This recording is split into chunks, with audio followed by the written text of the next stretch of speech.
All right, so we're going to be doing a blood draw here on Miss Felix. All right, this is going to be using a syringe and needle technique. All right, this is used on patients typically who are like on Coumadin, Plavix, or any blood thinners. All right, because when you try to use a regular tube, tubes have a vacuum inside of them, okay? Not like a real vacuum, but they have a vacuum suction inside them, okay? The thing about that is we cannot control the speed of that vacuum, okay? And because we can't control the speed of the vacuum, we need to have something where we can draw slowly. Otherwise, we risk collapsing the veins on a patient that is on Coumadin, warfarin, Plavix, Xarelto, those things, okay? So we're going to be utilizing a syringe and needle. Just as if you're doing like an IM or sub-Q, you're going to put together your needle the same way, all right? Now, one thing that she's done, she went ahead and adjusted the plunger here, making sure that there's no air in that tube, okay? Now, she's going to go ahead and find her spot, apply her tourniquet. Okay, tourniquet time is 1 minute, 60 seconds, okay? The reason why is because after that 60 seconds, we have created too much hemoconcentration in the area. The analytes begin to change about 20 seconds into putting on that tourniquet, all right? We don't smack the area, all right? We don't hit it because, again, what happens is our body reacts to that and sends white blood cells to the area to fight off whatever infection may be attacking it, all right, and trying to heal itself, all right? It'll also increase your thrombocytes to the area. All right, so she's gonna go in slowly, all right? Now, the reason why we had the blood spurt out like that is that vein is very superficial, all right? So that means it's top of the skin there. And because it's the top of the skin, as soon as she punctured through it, all right, the blood began to rush out until it was fully inserted into the vein, all right? It does happen, it's okay. Don't freak out, all right? So she drew up a decent amount, okay? She asked her patient to apply pressure to the area. Now she's going to pull down her blood, pull down your blood real quick, just a little bit, all right?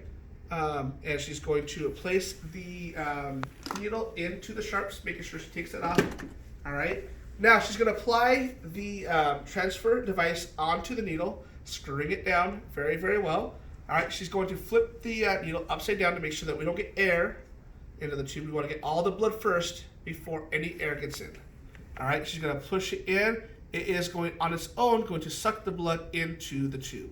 Once that is done, she's going to take that off. Now the whole thing is going to go into the sharps, and she's going to rock her tubes according to the chart. This one is how many times? 10. 8 to 10 times. Very good. All right. Now she's going to apply Coban to the patient's arm. All right.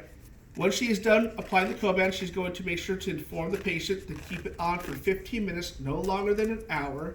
All right, again, we want to make sure that it doesn't tourniquet, cut off the circulation later on. Some of your older patients will leave, and now she has passed out. So now we have to do fainting. Now we got to make sure to check that she's okay. Ma'am, are you all right, okay? We're going to take our knuckles, going to put it right here in that sternum and just What happened? sternal rub, okay?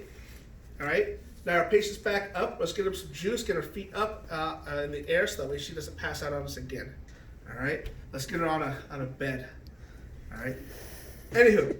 So once we have that done, we're going to go ahead and document our tube. Now, some places do still have labels, which makes it really easy for you. But if they don't have labels, last name, first name, date of birth, time, date, where you got it from, and your initials. All right. From that point, you're going to verify with your patient to make sure that the tube matches that Date of patient. birth? All right. 12, 12, 12. 12, 12, 12. All right, she'll be verifying with her patient to make sure that the name and date of birth are correct on the tube here once she gets done documenting. Yes. That is correct. Thank you. Okay? Thank you. Now she will go ahead and pack that up. It'll go into a biohazard bag, not one of these biohazard bags, but one that are used for the lab. All right, she's going to put the requisition form in the requisition form slot, and we're going to send that off to the lab. Now, if you do labs on in-house, that's a whole other story. And you'll learn that at your externship site.